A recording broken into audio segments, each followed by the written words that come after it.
একদিনে 70টির বেশি দেশের উপর নতুন শুল্ক হার নির্ধারণ করলেন মার্কিন প্রেসিডেন্ট ডোনাল্ড ট্রাম্প। বাণিজ্য চুক্তিতে পৌঁছাতে অংশীদার দেশগুলোকে বেঁধে দেওয়া সময়সীমা শেষ হওয়ার কয়েক ঘন্টা আগেই তা চূড়ান্ত করেন তিনি। দেশভেদে সর্বনিম্ন 10 থেকে সর্বোচ্চ 41% পর্যন্ত সম্পর্ক শুল্ক বসিয়েছে ওয়াশিংটন। নতুন আরোপিত শুল্কের মধ্যে সিরিয়ার উপর সর্বোচ্চ 41% আমদানি শুল্ক বসিয়েছে ট্রাম্প প্রশাসন। এরপরই আছে লাওস ও মিয়ানমার 40%। তবে ভালো বন্ধু হিসেবে পরিচিত ভারতের উপর ধার্য করা হয় 25% শুল্ক, যা দক্ষিণ এশিয়ার দেশগুলোর মধ্যে সর্বোচ্চ। ভারতীয় পণ্যে 25% শুল্ক আরোপের ঘোষণায় অসন্তোষ দেখা দিয়েছে ভারতের সাধারণ মানুষের মধ্যে। তাদের মতে উচ্চ এই শুল্ক মারাত্মকভাবে ক্ষতিগ্রস্ত করবে রপ্তানি বাণিজ্যকে। এছাড়া দীর্ঘমেয়াদে যুক্তরাষ্ট্রের সঙ্গে দ্বিপাক্ষিক বাণিজ্যিক সম্পর্কেও নেতিবাচক প্রভাব পড়তে পারে। ये टैरिफ से अपने प्रोडक्ट का प्राइजेस बढ़ेंगे अमेरिका में और अपनी कॉम्पिटिटिवनेस कम हो जाएगी। Whatever rules and laws this Trump is implementing for all the world for applying tariffs all over different countries, it will be detrimental in long term to himself only, to US only.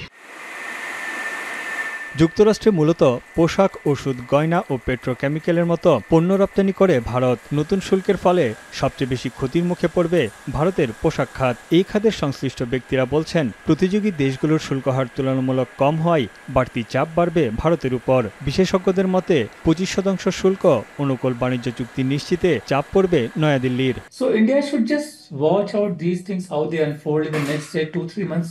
There is no need for any countermeasure. Let's see all the announcements of Trump in the next 2-3 months, and then we can take a considered view. We were expecting tariff to settle down somewhere near 20% because that would have given us competitive advantage against our main competing countries like Bangladesh and China, of course, and would have put at par with Vietnam. এদিকে ভারতের গয়নার বাজারেও দেখা দিয়েছে উদ্বেগ। জীবিকা হারানোর শঙ্কায় আছেন বহু কারিগর। বিশ্বের বৃহত্তম হীরা কাটার কেন্দ্র ভারতে। বিশ্বব্যাপী প্রতি 10টি হীরার মধ্যে 9টি হীরা প্রক্রিয়াজাত হয় এখানে। প্রতি বছর $10 বিলিয়ন ভারতীয় গয়না রপ্তানি হয় যুক্তরাষ্ট্রে। এছাড়া 25% শুল্ক ঘোষণায় ধস নেমেছে ভারতের শেয়ার বাজারেও। 16টি প্রধান খাতের সবগুলো সূচকই নিম্নমুখী। এমন অবস্থায় ভারতের জাতীয় স্বার্থ রক্ষায় সব ধরনের ব্যবস্থা গ্রহণের আশ্বাস দিয়েছেন দেশটির বাণিজ্যমন্ত্রী। সংসদে তিনি বলেন, দেশের কৃষক, শ্রমিক, উদ্যোক্তা, রপ্তানিকারক ও শিল্প রক্ষায় সর্বোচ্চ গুরুত্ব দিচ্ছে মোদী সরকার।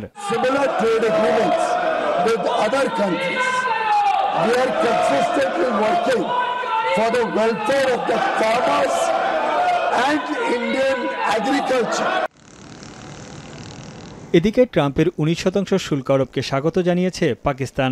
জ্বালানি তেলের মজুত উন্নয়নের চুক্তিকে ওয়াশিংটনের সঙ্গে বৃহত্তর অর্থনৈতিক ও কৌশলগত চুক্তি হিসেবে বর্ণনা করেছে ইসলামাবাদ।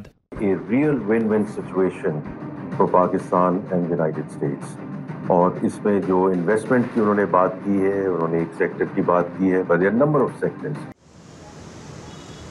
পাকিস্তানের সঙ্গে যুক্তরাষ্ট্রের বাণিজ্য ঘাটতির পরিমাণ প্রায় $3 বিলিয়ন। দেশটির বাণিজ্যে 19% শুল্ক হারকে গেম চেঞ্জার হিসেবে বর্ণনা করেছেন পাকিস্তানি ব্যবসায়ীরা। তাদের মতে পাকিস্তানের সঙ্গে যুক্তরাষ্ট্রের অর্থনৈতিক সম্পর্ক আরও জোরদার হবে। তানভীর চানি, এখন বিশ্ব। কালার এক্সপার্ট, জর্জ স্যাপ এবং মাইল্ড অন হ্যান্ডস টেকনোলজি সমৃদ্ধ অরিক্স ক্রিস্টাল ওয়াশ আপনার লন্ড্রি এক্সপার্ট।